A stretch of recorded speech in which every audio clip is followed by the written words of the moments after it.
I believe food is a right and not a privilege, but too often I see people all around us that are denied that right. And what's worse is, I feel like as a society, we've become numb to people's sorrows, and we feel helpless to change them. Just where I live on Long Island, across the river over here, there are over 182,000 people who will go hungry tonight. Here in New York City, over 1.3 million people will face hunger this year, and across the country, it's 1 in 6. It's hard not to feel overwhelmed when you hear numbers like those, and I don't blame you if you do. I feel overwhelmed, but I also feel angry, and I feel so angry because while there's so many out there in great need, I know that there's so much out there that could help them that's being wasted every single day. I don't believe in the myth of scarcity because I see that waste firsthand, and that's because I'm a dumpster diver. And let me just tell you right now, you would not believe the things that you can get out of the trash. There are the days that I can fill my car up with hundreds of beautiful bouquets, so much so that they're overflowing out of the doors. And then there's other days where I can fill it up with hundreds of packages of organic greens. And in both cases, there's nothing wrong with either one of these products. It's just that the stores overorder them. And because there's no room on the shelf, they throw them in the trash. And without people like me, they'd end up in a landfill. That's what dumpster divers do. But a few years ago, questioning this system of waste, well, that changed the path of my life. Back in that time, I had just graduated from college, and I was applying for hundreds of jobs. And no one was giving me a single phone call back. And a lot of my friends felt like they were in the same situation too. We all felt like we were filled with so much promise and opportunity, and yet at the end of the day, no employer wanted us. And we would joke that we were part of a discarded generation. And truth be told, when you're unemployed, it's not like you're on vacation. There's no holidays because you're always filled with this sense of dread about how you're going to get by. And it just nags at you. And just to avoid that dread every single day, we would do the thing that we would enjoy.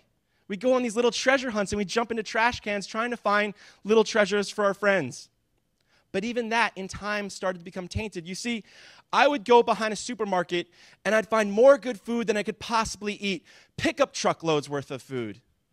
And then I'd go behind an arts and crafts supply store and I'd find paints for my friends. And then I'd go behind a home goods store and I'd find new blenders and toaster ovens and vacuum cleaners. And then I'd go behind a office supply store and I'd find new computers and laptops. And I wasn't just wondering about where all this waste was coming from. I started to wonder if there was a way to repurpose some of this waste. I was trying to understand this system of waste. And to be honest with you, in my best opinion, the best conclusion I could get to is that maybe, just maybe, we've become so efficient at mass producing all of our stuff that we've started to sacrifice our compassion and our sense of logic just to keep our system of production going. It was this realization that made me want to do something about this system of waste. And this system of waste is with everything that we consume.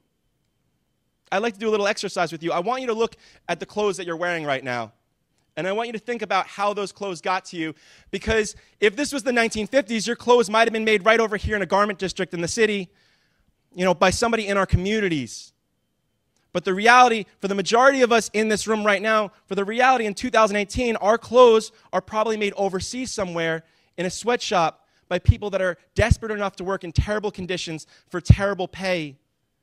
And we know that the exploitation of these people is wrong, but our collective outrage has yet to change this practice. And that's because we like stuff. We like to walk into a retail store like this, and we like seeing lots of stuff, and we like seeing cheap stuff, and we love our basement bargain deals. But there's a problem when we create too much stuff. You see, when those people are overseas and they're working so hard and they're being paid pennies, they produce so much surplus. Then when it arrives to stores like this in America, when it arrives to stores here in New York City, just a few blocks down the road, well, there's too much to put on the shelf. And the law of supply and demand would dictate that since there's so much supply, the prices would have to plummet. But they don't. And they don't because we're purposely wasting that surplus. That's what my friends and I were finding in those dumpsters. And to be more honest with you, they're not just wasting it. More often than not, they're destroying it. So when that surplus from all those people overseas, when all that stuff that they produce comes to stores like this into New York City, and there's too much to put on the shelf, they send it to a facility like this one. Now, this is also in Manhattan, and at this facility, they take all those clothes and they crush it up into cubes. And then these cubes are put onto flatbed trucks and tractor-trailer trucks, and they're sent out to another facility out in Long Island, where I live, where they're all incinerated. And every single day, There are tractor-trailer trucks of clothing coming in to be burnt. And this is happening on a scale that's so hard to fathom, and it's truly harder to fathom when you realize that there are all these hungry and homeless and poverty-stricken people all around us in desperate need of the things that we're destroying. And again, this system of waste isn't just happening with our clothes. It's happening with everything we purchase. And no product is this happening more to than with our food system. Most studies suggest that 50% of all food that is grown is wasted. And I'll tell you right now that that number is too low, because the reality is we're wasting a lot more than that. It's a hard problem to calculate. But to visualize it with you, I'd like to do another little exercise. You see, I want you to think about the supermarket that you go to every week. And I want you to think about that supermarket, because the average supermarket here in America wastes 1 pound of food every 30 seconds. So if we take just the supermarkets here in New York City, in the time that I'm talking to you right now, what's wasted in just those supermarkets would fill every inch of this auditorium. As a country, we waste so much food that we could feed every single person who is hungry multiple times over, and yet we don't. It's a problem, and it needs to change. So when my friends and I were back behind that store, and we were in that dumpster, and we realized all this, we jumped out of that dumpster, and we went from the back of the store, and we walked all the way to the front of the store, and we walked in, we talked to management, and we said, we know you're throwing out all this good stuff, and we'd like the opportunity to rescue it and bring it to communities in need. You know, it's going to be great PR for your store, and people get to eat. It's a win-win for everybody. And it took a few dozen supermarkets where we pitched this idea, but eventually we got one. It was a local Trader Joe's that was willing to give us 1 garbage bag of bread. And so one hot Sunday afternoon in June of 2006, we took that bag of bread, it was maybe 30 or so loaves, and we threw it into my Honda Accord, and we drove it out to the Hempstead train station. Now, Hempstead's an area in Long Island where there's a lot of great need. And we set up this little folding table with a sign that said, free food, comida gratis, and we became bread salesmen. Now, let me tell you, selling free bread is harder than it might sound, because people would walk by and they'd say, what's the catch? There's no such thing as a free lunch. There's got to be some kind of thing you want from us. And we'd say, no, all this food right here, all of it would have ended up in the trash, and we're trying to repurpose it. And we're doing what we do because we think food is a right, and we're trying to uphold that right by sharing it for free. And eventually, people would grab a loaf for their families. And each week as we'd come to this new food share, we'd bring a bag of bread, and then 2 bags of bread, and then 4, and then boxes of produce and grocery items. And eventually, as we drove on up, there'd be this little crowd of people waiting for us in anticipation, and people started to really depend on us for the food they were bringing. And that's when we started to realize that we had made a mistake. You see, we were naive because we thought we could end hunger with just food. People in our communities are a lot hungrier for other things beyond food. There's a lot more problems to deal with in the community than just food, and you can't just show up for an hour and drop something off and do a good thing and think you're going to change the system. It's not going to happen that way, and we learned that the hard way. There was a lot of problems that we'd have to deal with each week, and the problems kept getting worse. We'd deal with bigots and bullies and racists, and every single week it seemed to get worse and worse. There were the days that an elderly Italian woman would come to our shares, and she'd steal food from a little boy in a wheelchair. And there was a time that I was sharing cookies, and a grown man sucker punched me in the face because I gave him cinnamon raisin cookies instead of chocolate chip cookies, because he was offended for some reason because of that. And then there were these really horrible times, like this night, when a white supremacist came in front of our crowd, in front of families waiting for food, and he exposed himself, and he relieved himself, all while ranting and raving against immigration. And I'm not going to lie to you, we were not prepared to deal with things like that. We just wanted to share food. We were really naive in that sense. And the problems just kept happening and happening. And that elderly Italian woman, she came back one day, and she spat in one of our volunteers' faces. And when I saw this, I got so angry, I ran up to her, and I just said, what is your problem? We're just here trying to help. And she gave some snotty remark about how we're all terrible at what we do and how we could be better. And in that moment, I snapped, and I didn't mean this seriously. I was a jerk. I just said, well, why don't you show us how we can be better? And she said she would. So the following week, she came, and she wanted to volunteer, and my friends and I, we looked at each other, and we thought it was going to be a huge disaster, but we let her. And the weird thing was, she actually helped out, and she was pretty good at it. And then she kept helping out, and she wasn't even really taking that much food for herself, which was also really weird because she was always stealing each week before all this. And it took about 1.5 years of her volunteering before I ever even learned her story. 30 years before all of this, her husband and her son got in a car crash and were killed by a drunk driver. And she's basically been sitting alone in her house, no extended family, no friends. And it wasn't right, but when she'd come to our food shares and she'd be so mean, it would get her attention, and we'd have to deal with her each week, and we became the only people that would actually talk to her in the week.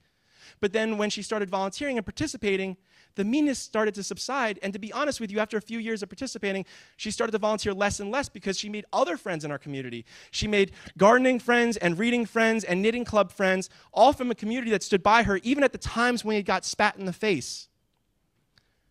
And hers is the story of a great many people in my community, because so many people come into our shares and they're angry and they're pissed off about the situation they are in their lives, and I understand that.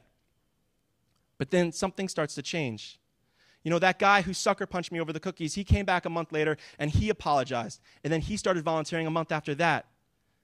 And then even a year and a half after that neo-Nazi came, I saw him again, but this time he was on one of our produce lines.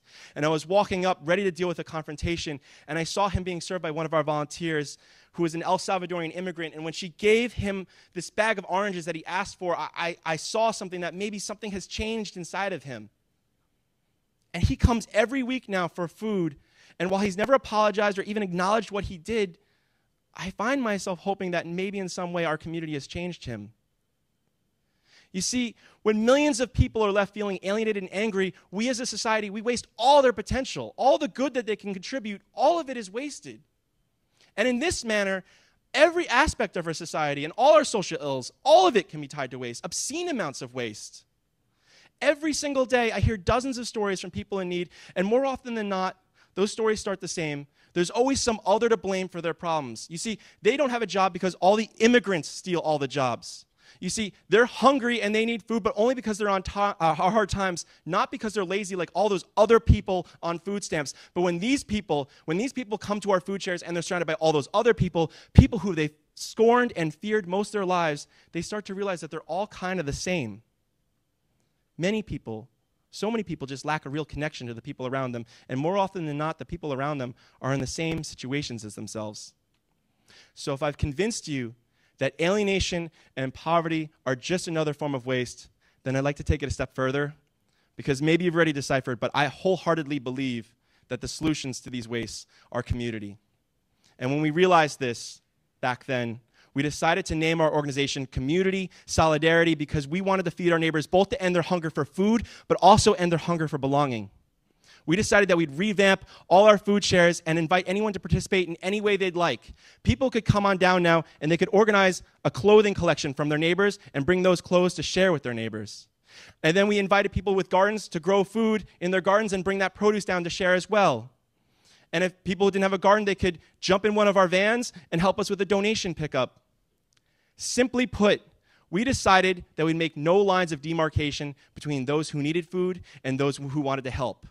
If you wanted to volunteer, that's great. If you needed food, that's great. If you want to do both, that's great too. No questions asked, just an open door. And when we embraced this idea, that's when we started to grow, and I mean really grow. Those bags of bread that we were getting from Trader Joe's, well, they became carloads of produce and other great food items from dozens of supermarkets all across Long Island, because we started getting all of these volunteers involved. All these people from the community were involved helping us so we could grow. We started to share clothing and other necessities. We started to share toys and home goods. We started to cook up hot vegan meals to get people feeling more nutritious.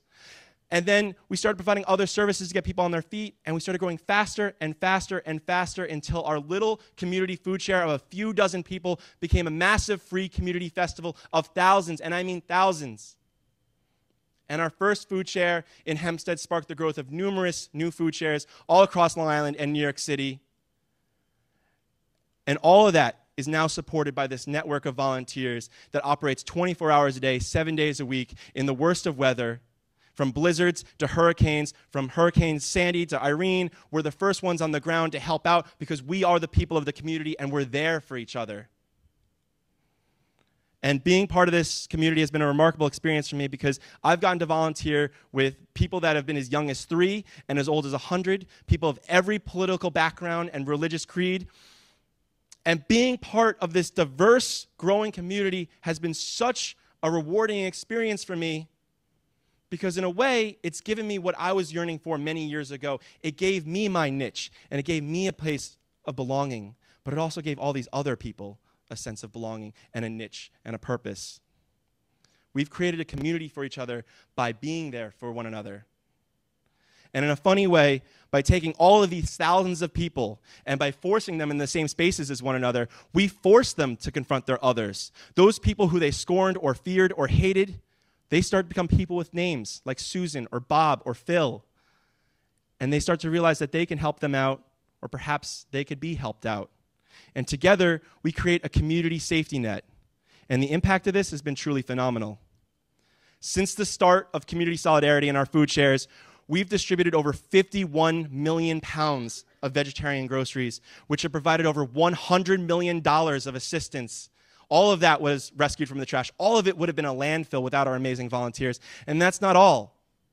The average family of four that comes to our shares now saves over $5,200 a year. That's money that they can put towards a mortgage payment or a car payment, or as one grandmother at our Hempstead food share once said, it's money to take her grandkids to the movies once a month. And granted, there's this huge system of waste and exploitation all across the globe, and it's exploiting people and resources, and I have to acknowledge that because in a way, our community is fed off that waste.